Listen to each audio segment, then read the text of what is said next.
नमस्कार दर्शक बंधु। आज मु आपणको रामायणर गोटे कथा कहवाक जाऊँगी।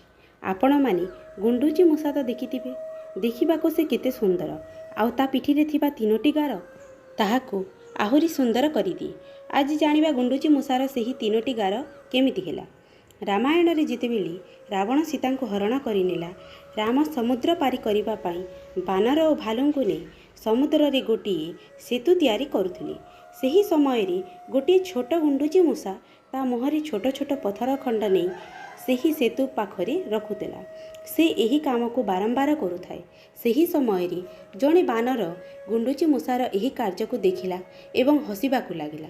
से गुंडुची मूषा को थट्टा परिहास करिबारि लागिला। गुंडुची मूषार आखिरु अश्रुधार बहीगला। भगवान श्री रामचंद्र ए सबु देखुथिले। दुखित होई गुंडुची मूषाटी भगवान रामंक पाखकू गला और समस्त कथा कहिला।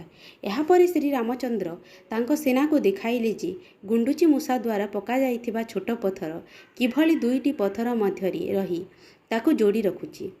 रामचंद्र कहिले, तुम भली एही गुंडुची मूषार योगदान मध्य एही सेतु तैयारी रहिछि।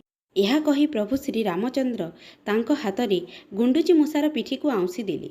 सेही दिन ठारू गुंडुची मूषा पिठी रामचंद्रंकर आंगुठी चिन्ह रहीगला।